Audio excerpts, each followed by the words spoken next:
Assalamualaikum. Waalaikumsalam warahmatullahi wabarakatuh. Kaifa haluk? Alhamdulillah bikhair. Kaifa haluk Fatir? Alhamdulillah. Alhamdulillah Ustaz. Kita kemarin kan sudah menuntaskan kisah Khalifah Harun ar-Rasyid Ustaz. Ya betul. Dan alhamdulillah kita juga udah selesai dari awal sampai akhir. Dan mungkin apakah kita akan membahas orang soleh selanjutnya Ustaz? Ya. Insya Allah di sisa Ramadan ini ya kita akan kembali bercerita tentang kisah-kisah orang soleh agar Ramadan, penghujung Ramadan kita mudah-mudahan semakin bermanfaat, semakin berkah.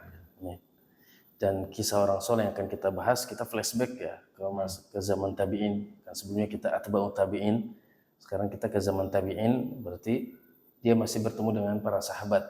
Ya. Kita akan bercerita tentang seorang tabi'in, dia adalah permata ilmu di kota Madinah. Dia bernama Rabi'ah Ar-Ra'yi, itu adalah laqabnya. Nama aslinya Rabi'ah bin Abi Abdurrahman Farruh. Nah, Rabi'ah bin Abi Abdurrahman atau Rabi'ah bin Farruh ini mempunyai seorang ayah yang bernama Farruh, yang mana Farruh ini adalah seorang budak tapi dia juga pendekar atau seorang mujahid, ahli gulat, ahli menggunakan senjata-senjata perang. Ya. Dan dia memang senang sekali kalau ada perintah untuk jihad ya. Nah, dia memiliki majikan. Majikannya itu namanya Rabi' bin Zaid al-Harithi. Nah, majikannya ini selain dia adalah seorang yang soleh, ya, majikannya Rabi' bin Zaid, dia juga adalah seorang panglima perang yang diutus oleh Umar bin Khattab radhiyallahu anhu. Ini masa kita zaman ini adalah masih zaman kekhalifahan Umar bin Khattab. Ya. Nah, Umar bin Khattab memerintahkan Rabi' bin Zaid al-Harithi untuk menaklukkan daerah yang disebut sebagai Mawaru An-Nahar, daerah yang di belakang sungai.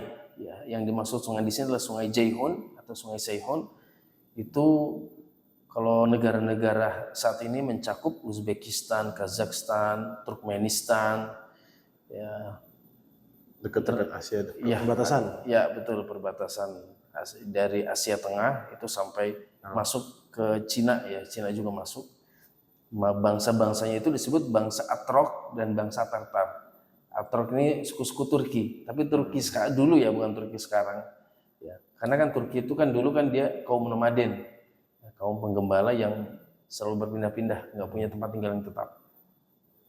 Nah, kemudian setelah daerah Mawaru An-Nahar bisa ditaklukkan oleh Rabi' bin Zaid al-Harithi, kemudian sang panglima ini membangun sebuah peradaban di sana, membangun benteng, membangun kota-kota Islam, kota-kota Islam di sana, peradaban Islam, budaya-budaya Islam. Nah, qadarullah wa masyafa'ala, ternyata Rabi' bin Zaid ini meninggal. Nah, ketika meninggal, sebelum meninggal Rabi' bin Zaid itu memberikan pesan kepada siapa ini? Farruh, ya, Abu Abdurrahman ini budaknya. Wahai Farruh, sebelum aku meninggal, maka jika aku meninggal maka engkau bebas. Ya, maka ketika Rabi' bin Zaid al-Harithi meninggal, maka otomatis Farruh ini bebas, merdeka. Nah, akhirnya sebelum merdeka itu Rabi' bin Zaid sempat memberikan ghanimah ya kepada Farruh ini karena kepahlawanannya, kehebatannya di medan pertempuran. Namanya jagoan kan, kalau perang itu kan kelihatan hebatnya gitu. Maka karena kepahlawanan Farruh ini di medan pertempuran, Rabi' bin Zaid ini memberikan ghanimah yang lumayan besar, sebanyak 30.000 dinar. Dinar ya, bukan dirham. Satu dinar itu katakan 4 juta rupiah. Tinggal dikali 30. Kira-kira berapa? 4 kali 3, 12. 120 miliar. Betul ya. Buat budak. Iya. Tapi pada saat itu kan yang dilihat kehebatannya dalam bertempur. Ya. Nah, akhirnya bebas lah ini kan. Siapa Farruh ini jadi orang merdeka setelah meninggal majikannya. Nah, kemudian dia akhirnya inisiatif untuk kembali ke kota Madinah. Sampai kota Madinah dia dengan uang yang begitu banyak kan, akhirnya dia beli rumah, punya pekarangan, kemudian dia membangun kehidupan sosial seperti biasa layaknya orang-orang. Nah, kemudian Farukh ini akhirnya menikah dengan seorang wanita yang sangat solehah. Nah, qadarullah wa ma syaa fa'ala, ternyata wanita ini hamil. Ya, wanita ini hamil. Kemudian ternyata Khalifah Umar bin Khattab pada saat itu mengumumkan jihad. Ya, nah, jihadnya itu melanjutkan daerah lebih jauh daripada Mawar Anhar. Ya, Mawar Anhar ke sana lagi. Ya, maka siapa ini? Farukh ini namanya seorang pejuang yang mujahid dan memang dia terbiasa di lapangan. Maka dia meminta izin kepada istrinya, wahai istriku, aku izin, aku ingin pergi berjihad. Istrinya sempat merasa tidak enak, wahai suamiku, aku sedang hamil. Ya, lalu engkau akan menitipkan aku kepada siapa? Engkau tidak punya keluarga, engkau tidak punya kerabat di sini. Ya. Kemudian dijawab oleh Farukh, aku titipkan kau kepada Allah. Ya, karena aku tidak enak kalau seorang khalifah Amirul Mukminin Umar bin Khattab sudah mengumumkan jihad, maka mau nggak mau aku harus berangkat. Tapi tenang, ini ada sisa uang dari 120 miliar. Ini kau gunakan untuk keperluanmu, tidak usah berpikir apa-apa, tidak perlu bekerja. Kau gunakan uang ini sebaik mungkin untuk keperluanmu, keperluan anak-anak kita. Ya. Gunakanlah semaksimal mungkin. Ya. Dan aku sudah menitipkan kau kepada Allah Subhanahu Wa Taala. Maka istrinya pun ikhlas, akhirnya melepaskan siapa Farukh ini untuk pergi ke medan jihad, kembali melakukan futuhat, ya, pembebasan negeri. Kemudian 1 tahun berlalu, tidak ada kabar. Ya, belum kembali Farukh ini. 2 tahun, 3 tahun, 4 tahun, belum ada kabar. Ya, banyak spekulasi. Ada isu yang mengatakan bahwa dia syahid. Ada juga isu yang mengatakan bahwa Farukh ini kembali melanjutkan pertempuran ke daerah yang lebih jauh lagi. Ada juga isu yang mengatakan bahwa dia ditawan oleh musuh. Banyaklah spekulasi. Ya, akhirnya istrinya Farukh ini melahirkan seorang anak yang pinter, yang ganteng, yang cerdasnya luar biasa. Ya.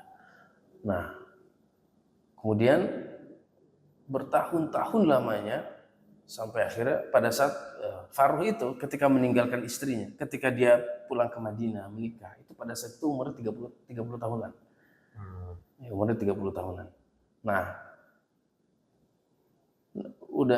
kemudian Farukh ini kan kembali berjihad, ya, meninggalkan istrinya yang ternyata istrinya sudah melahirkan anak, anaknya tumbuh menjadi seorang yang sangat tampan dan juga cerdasnya luar biasa. Nah, pada saat remaja, anak ini kan kemudian diberi nama siapa? Judul kita tadi Robiah, ya, Robiah bin Farukh atau Robiah Ar-Ro'i. Nah, Robiah ini disekolahkan oleh ibunya kepada guru-guru terbaik. Ya, makanya guru-gurunya Robiah Ar-Ro'i ini, beliau berguru kepada Salim bin Muhammad bin Abu Bakar, anaknya Abu Bakar As-Siddiq. Berguru juga kepada Salim bin Abdullah bin Umar bin Khattab. Ya, kemudian kepada Qasim bin Muhammad bin Abu Bakar, kemudian kepada Khurijah bin Zaid bin Thabit, kemudian juga berguru kepada Ali Zainal Abidin bin Husain bin Ali bin Abi Thalib, kemudian juga berguru kepada Umar bin Abdurrahman bin Auf, berguru juga kepada Sa'id bin Al-Musayyib, berguru juga kepada Makhul Asy-Syami. Ini kan anak-anak para sahabat semua yang mayoritas. Nah, maka ilmunya itu luar biasa nanti, karena berbagai ilmu dia pelajari, dari fikihnya, usulnya, lughahnya, semuanya dia pelajari. Bahkan dia, si ibu ini, ibunya Robiah Ar-Ro'i itu sangat pemurah, ya, memberikan gaji kepada para gurunya enggak perhitungan, kasih seberapa, ya, dengan gaji yang begitu besar. Gurunya digaji dengan gaji yang begitu, ya, pemurah lah ibunya ini. Bahkan ketika ada anak-anak seumuran Robiah yang juga ingin belajar tapi tidak mampu, itu dibiayain sama Robiah, sama ibunya Robiah. Dibiayain. Membiayakan anak yatim piatu untuk menuntut ilmu, kemudian membiayain guru-gurunya siapa Robiah. Sampai akhirnya Robiah ini di umur 25 tahun sudah menjadi ulama, menjadi mudarris mu'alim di kota di Masjid Nabawi. Ya, yang hadir bukan main-main nanti. Yang hadir di majelisnya siapa? Robiah Ar-Ra'i ini bukan sembarangan gubernur, para ulama-ulama terkemuka. Itu hadir duduk dan menjadi muridnya Robiah Ar-Ra'i. Tidak terasa 30 tahun tidak ada kabar dari Farrukh ini. 30 tahun semenjak dia pergi, pulang. 30 tahun dia pulang. Setelah pulang, ketika dia pulang kembali ke Madinah, dia banyak sekali pikiran di dalam pikiran dia. Apakah rumah saya masih ada?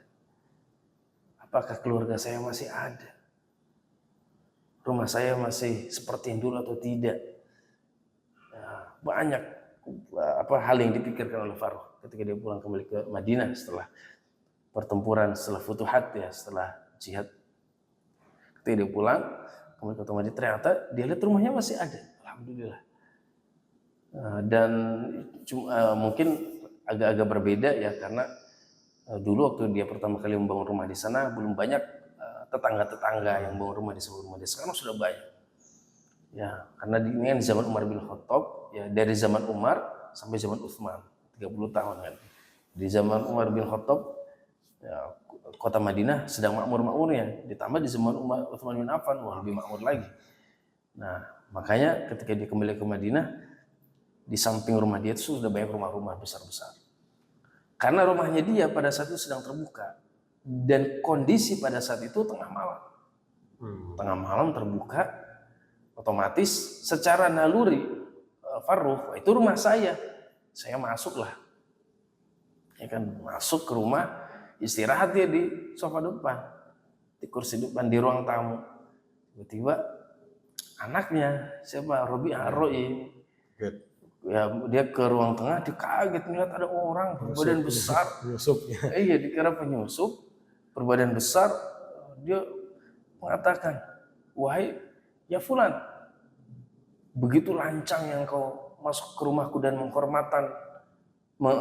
mengotori kehormatan rumahku ini.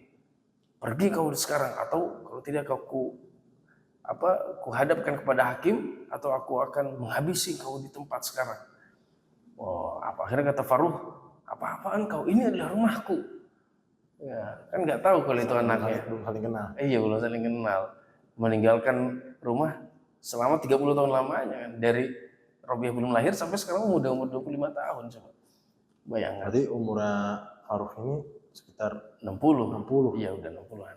Masih seger. Masih seger, masih berbadannya masih kekar. Ya, di Farrukh di rumah itu dia membawa senjata-senjata perang, senjata lengkap kan. Akhirnya, tapi karena Robiah Ar-Ra'i juga berbadan kekar, tegap, ya. Cuman dia kan nggak memiliki basic ya seorang mujahid kan. Dia nggak punya basic gulat, nggak punya basic bela diri. Tapi karena dia merasa rumahnya sudah dikotori kehormatannya, dilancang seorang masuk ke dalam rumahnya tanpa minta izin atau apapun, maka dia tetap bertarung, berantem akhirnya ini. Robiah bersama Farrukh ini bertengkar segulat, ya, tapi karena kehebatan ayahnya Farrukh, karena Farrukh dengan mudah mengalahkan anaknya Robiah Ar-Ra'i ini. Nah, keributan di situ tuh sampai membangunkan tetangga. Ada apa ini? Rame langsung. Tetangga pada bangun, langsung tetangga mengatakan, siapa itu? Lihat, si Robiah ini mengatakan, ya, kepada tangganya, ya, ada penyusup masuk ke rumahku. Kata si Farrukh, tidak, aku adalah pemilik rumah ini. Kata tangga yang udah pada tua-tua itu kan, yang mengenal, udah bersepuh, kenal sama Farrukh. Farrukh itu, apakah itu engkau? Ya, itu saya Farrukh. Subhanallah, Masya Allah, kita kira engkau telah syahid, ya Farrukh. Nah, ketika ada langsung itu. Ya, terus ibunya Robiah juga akhirnya turun. Ya, dia keluar dari kamarnya dan mengatakan, Farrukh, apa itu engkau? Ya, benar, ini aku. Akhirnya mereka semua berpelukan. Ya, Robiah gimana? Robiah kaget, ya, dia akhirnya ya minta maaf. Dia juga akhirnya ikut berpelukan bersama ayah dan ibunya kan. Akhirnya kasih tahu sama ibunya, wahai Robiah, ini adalah ayah Faruq yang selama 30 tahun meninggalkan kita untuk perang. Kamu ketemu langsung berantem. Ya. Nah, kemudian Robiah ini akhirnya istirahatlah. Ya, di sepertiga malam terakhir dia istirahat. Ya, di sepertiga malam terakhir ini istirahat. Kemudian menjelang subuh bangun. Ya, akhirnya dia memanggil istrinya. Kemudian dia mengatakan kepada istrinya, wahai istriku, ini ada ghanimah. Ya, Ghanimah lagi. Ya, sebesar 4.000 dinar. Bagaimana dengan yang 30 dinar yang dulu aku berikan? Apakah masih ada? Wah, ibunya Berkembang. kaget, bakal ditanya 120 M atau 30 dinar itu sudah habis. Digunakan untuk pendidikan siapa? Pendidikan anaknya ini, pendidikan Robiah ini. Untuk menggaji guru, kan, kemudian membayar pendidikan anak-anak yatim dan juga fakir kan. Pokoknya ibunya pemurah banget lah, sampai nggak kerasa menghabiskan 30 dinar itu habis untuk pendidikan. Nah, akhirnya tapi ibunya nggak malu untuk cerita gitu. Kalau uang itu habis, sedangkan dia udah ngasih. Nah, nanti kita kumpulkan, kata Faruq ini kita kumpulkan nanti sisa uang yang saya berikan sebelumnya, dengan ini kita kumpulkan, kemudian kita beli pekarangan yang lebih luas, kemudian kita berdagang, kemudian kita ternak dan sebagainya gitu. Udah ada angan-angan lah. Nah, akhirnya sebelum dijawab tentang uang 30 dinar itu kemana, diselamatkan oleh azan subuh. Akhirnya kata istrinya, wahai Faruq, sudah azan subuh, lebih baik nggak ke masjid. Nanti kita ngobrol lagi setelah sholat. Nah, terus ditanya, mana anak kita Robiah? Oh, dia mau sudah duluan. Dia sudah duluan, selalu awal. Malu. Nah, enggak, karena Robiah itu selesai sholat subuh dia harus mengajar. Nah, ini uniknya di sini. Ya, akhirnya pergi. Nah, karena Faruq itu kaget, kok Masjid Nabawi sekarang lebih luas dan lebih banyak pengunjungnya. Enggak ketika dia masih pertama kali datang itu membangun rumah, itu awal-awal dia datang itu enggak seramai dulu. Sekarang Madinah, Masjid Nabawi ramai, bahkan dia enggak sempat masuk ke dalam inti dari Masjid Nabawinya. Dia berada di emperan. Saking penuhnya. Nah, setelah selesai sholat, dia mendengar ada kajian majelis ilmu di Masjid Nabawi. Nah, yang dipimpin oleh siapa mu'alimnya? Mu'alim itu Robiah Ar-Ra'i. Nah, zaman dulu kan nggak ada mic. Ya. Nah, untuk menginisiatif agar suaranya itu terdengar ke seluruh penjuru Masjid Nabawi gimana? Kubahnya. Ya, kubahnya kan. Kemudian selain dari kubah ada mubaligh. Nah, jadi setiap imam itu biasa ada mubaligh. Ya, setiap guru, setiap mu'alim itu dia memiliki mubaligh. Mubaligh itu fungsinya apa? Dia mengulangi perkataan dari sang imam, dari sang mu'alim. Misalnya mu'alim mengatakan hadis ini, nah mubaligh ini mengulangi agar suaranya itu sampai ke pelosok ke Masjid Nabawi ini, sampai ke setiap sudut Masjid Nabawi. Nah, karena yang didengarkan oleh Faruq ini adalah suaranya mubaligh, jadi dia nggak tahu kalau ternyata mu'alimnya itu adalah anaknya. Nah, cuman dari yang disampaikan oleh mu'alim ini, yang disampaikan oleh mu'alim ini melalui mubaligh ini, Faruq itu sangat takjub. Wah, ini ilmunya hebat sekali nih, fikihnya mateng, pendapat-pendapatnya mantap, luar biasa ijtihadnya, hadis-hadisnya begitu mempesona gitu loh. Ilmunya itu membuat takjub Faruq. Ini enak sekali, ini kajian ilmu siapa ini yang menyampaikan. Nah, tapi dia harus segera kembali pulang. Akhirnya dia pulang. Ya, dia bertanya, dia sebelum pulang dia ketemu dengan seorang laki-laki yang dia nggak kenal. Dia bertanya, ini siapa ini yang ngasih kajian ini? Kok ilmunya luar biasa ya? Ilmunya luar biasa. Oh, kata laki-laki ini, wah ini emang orang hebat ini. Beliau ulama hebat. Mau tahu nggak Pak? Yang berguru sama beliau itu dari Imam Al-Laits dari Mesir. Imam Al-Laits dari Mesir. Kemudian Nu'man, Imam Abu Hanifah dari Baghdad berguru kepada orang ini. Ya, kemudian Imam Malik, ya, bukan permata lagi ya, ulama terkemuka kota Madinah. Imam Darul Hijrah, Imam Malik berguru kepada orang ini. Siapa orang ini? Siapa? Namanya itu adalah Robi'ah. Robi'ah siapa? Separuh itu penasaran. Robi'ah siapa? Robi'ah bin Farruh Abi Abdurrahman. Farruh yang 30 tahun itu pergi berperang. Iya. Tapi saya dengar katanya Farruh udah balik. Dia nggak tahu yang dia ngomong itu si Farruh itu. Tapi saya dengar Farruh itu udah balik. Dengar kata orang syahid. Tapi dengar kemarin katanya udah balik. Wah, langsung nangis ini siapa? Farruh dia langsung pergi ke rumah. Ya, sambil meneteskan air mata kan. Kemudian dia cerita sama ibunya. Wahai istriku, kenapa engkau nggak bilang kalau ternyata anak kita sudah menjadi ulama besar, menjadi muallimnya kota Madinah.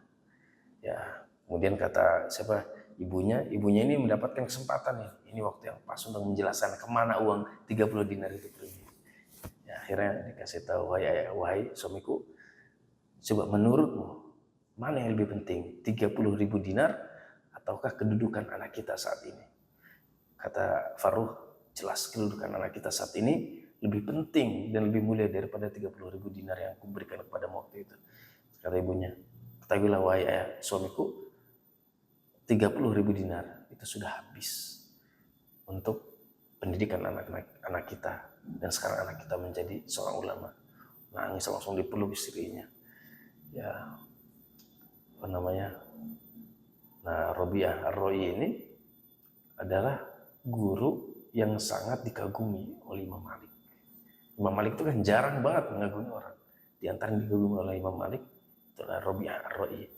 Kenapa disebut Ar-Ra'i? Karena pendapat Robi'ah ini sangat cerdas, sangat cemerlang. Ya, maka beliau dijuluki Ar-Ra'i, yang pendapatnya begitu tajam. Ya, itu Robi'ah Ar-Ra'i. Ya, jadi inilah kisah singkat dari seorang ulama mutiara ilmu dari kota Madinah, Robi'ah Ar-Ra'i. Ya, dan beliau ini diantara pelajaran yang bisa kita petik dari kisah beliau ini, diantaranya kebanyakan kita itu orang tua zaman sekarang begitu getol mencari nafkah, tapi kurang getol untuk pendidikan agama terhadap anaknya. Ya kan? Mencari nafkah getol banget. Nanti anak kita makan apa nanti nanti anak kita nanti beli baju ini, beli baju ini. Tapi untuk pendidikan anaknya, terutama pendidikan agama kurang. Yang penting anaknya bisa sekolah. Ya, untuk orang tua zaman sekarang, ketika kita getol mencari nafkah, maka kita pun harus sama getolnya mencari pendidikan agama untuk anak kita.